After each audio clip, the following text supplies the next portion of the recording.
who designer viruses are. They debate whether a virus, as you know, as a doctor, is alive or dead, but for the audience who may not know, well, technically it's not really alive, but it does replicate. This is nature's nanotech. And so we're on this incredible journey now where we're being bombarded, and Bill Gates says, I don't care if you don't take the shots now. We're just going to spray it. Vaccines are going to bite you and give it to you when they pump their saliva into you to liquefy the blood to a thinner product. I mean, all of this, it's like this total science fiction assault, and it's so much crazier than even I can describe, and the people administering it are pretty much mindless minions. It's a tiny technocratic group doing it. What do you call these new, quote, vaccines? Because I think we have to assault it from the fact these aren't even vaccines. This is nanotech re-engineering. I mean, what do you call it?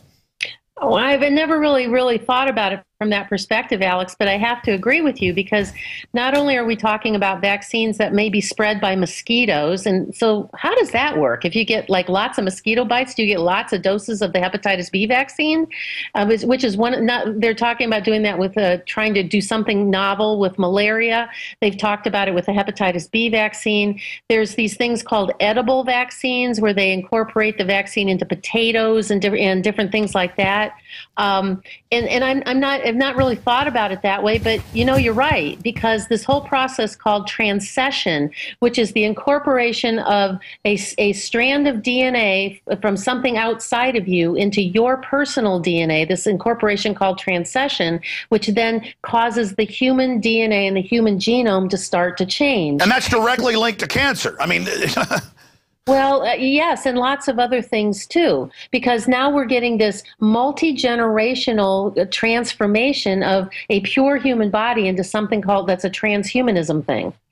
And it's no longer human DNA. It's human DNA coupled with a little piece of DNA from dogs or chickens or monkeys or whatever that's being incorporated into our DNA. That's very frightening when you really think about it. Doc, speaking of that, I had Hayden Perry, the CEO of Oxytech, on today. Is that the name of it? Okay, I'm going to start over again. Hayden Perry, Oxytech. Here we go. I was asking him while you were talking the name of a guy I had on today, and then their mic wasn't on, and then it went on and on. Then you stopped talking, so I had to do it then. Okay, let's mark it here. Were you ready to go? Okay, Hayden Perry. Well, Doctor, speaking of that, today I had the CEO of Oxytech on the radio show, Hayden Perry, and they're coming out with one of many mosquitoes that has a protein in it to where they don't ever develop and they die. So it's like the death gene. And he admitted these mosquitoes will bite people, but he said the gene won't get into their saliva. When they pump saliva into you to liquefy things so they can suck it up, I mean, that's the process. A lot of their saliva goes in. That's why it itches so bad, folks. You're being digested right there at the spot. And he's like, well, I don't think there'll be a problem, and GMO's been wonderful, and there hasn't been any problems. And I was like, come on, man.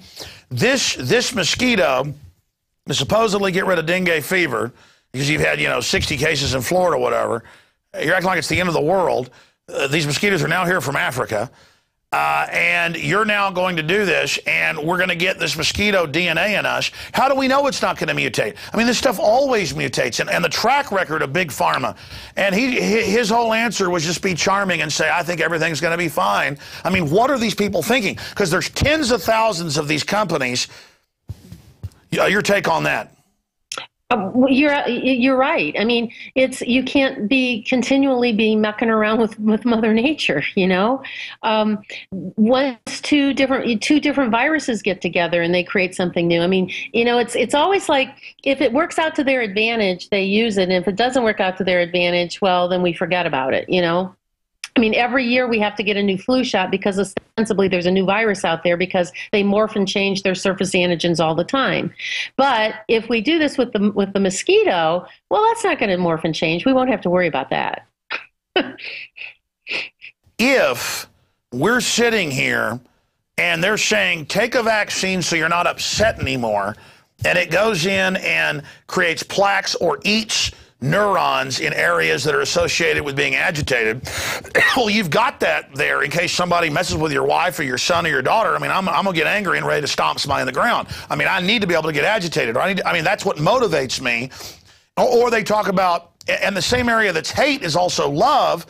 And so they admit it's going to affect that. And they're calmly talking about us being these emotionalist drones, or the vaccines that cure you, quote, of wanting to take drugs.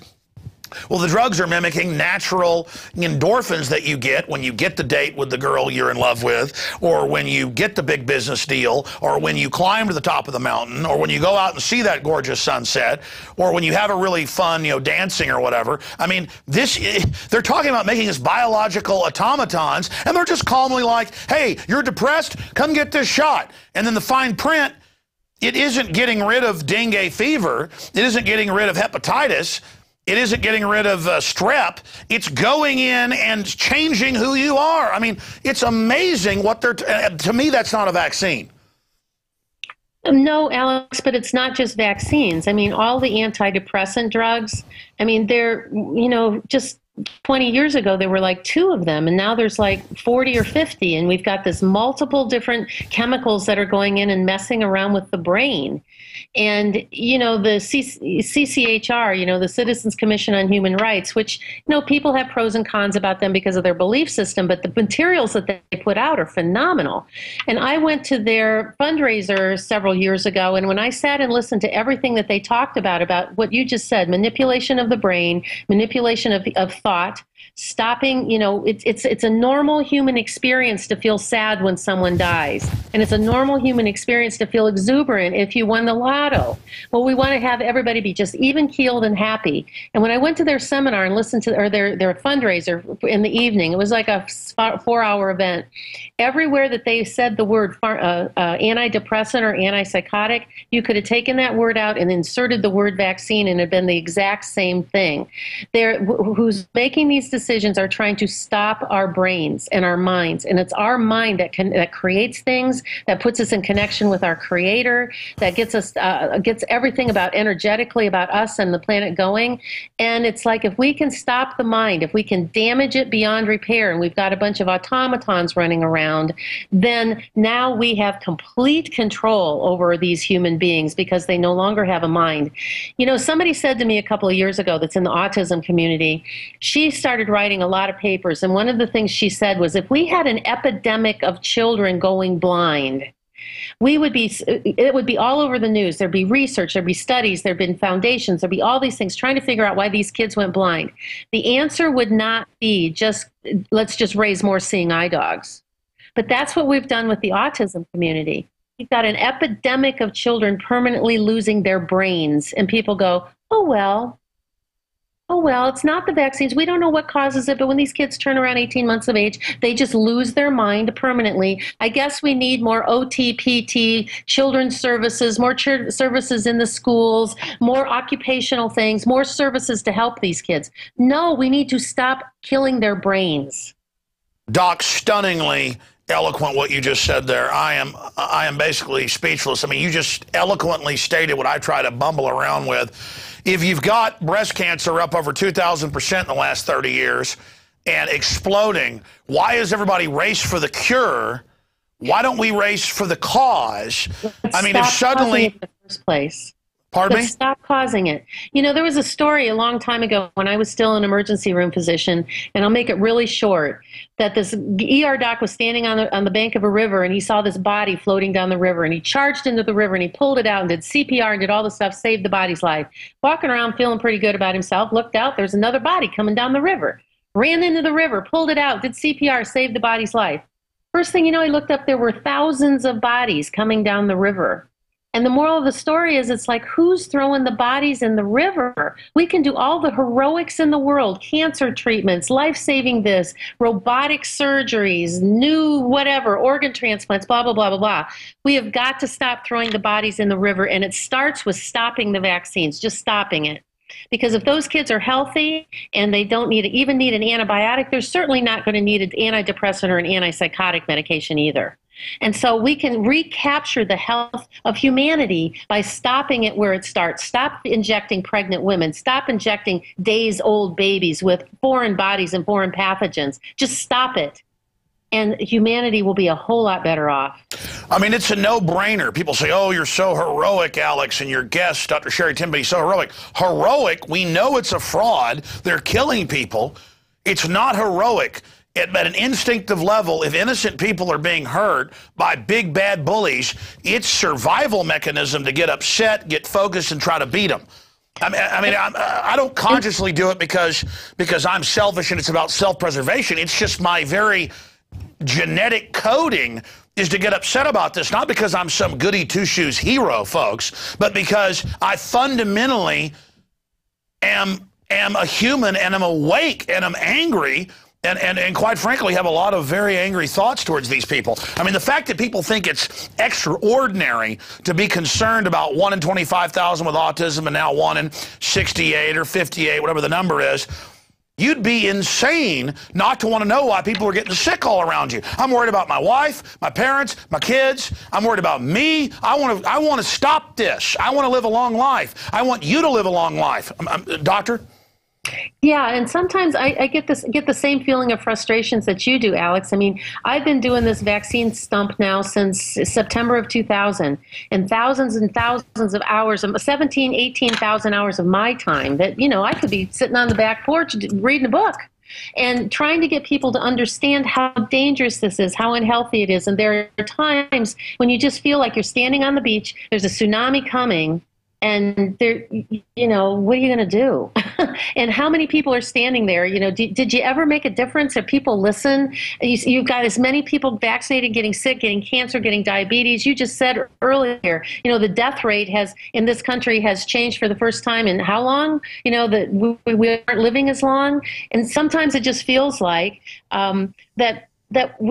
why aren't people waking up?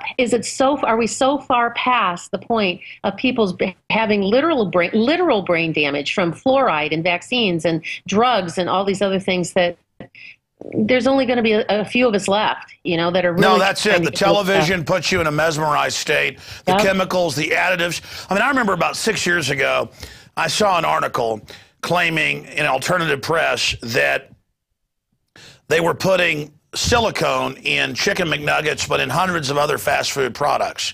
And by hundreds, all these other companies had their own brand of it. And then I went and looked it up, and it was like CNN was calmly reporting that we're putting plastic in your food. And then about 5 years ago, they had thousands of kids getting sick, hundreds dying.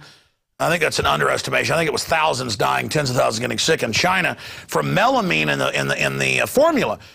But then when it came here, the FDA came out and said, well, some melamine's okay. I mean, China executed the people that let that happen. And then that's a corrupt society. Here they just said, you know what, melamine's good for you. Yeah, and so it goes back to what we started talking about at the top of the interview here about Merck, falsifying the MMR records and the rubella or the mumps fraction and putting animal antibodies so it looked like that they were responding and injecting that into kids and knowing that it's causing not only is it causing mumps infections, but if people who believe in vaccines, it's not even protecting them. Falsifying the data for the sake of commerce, potentially hurting children, and at the very least, even on the pro-vaccine side, not doing anything to protect them. But will those people get executed? Will those people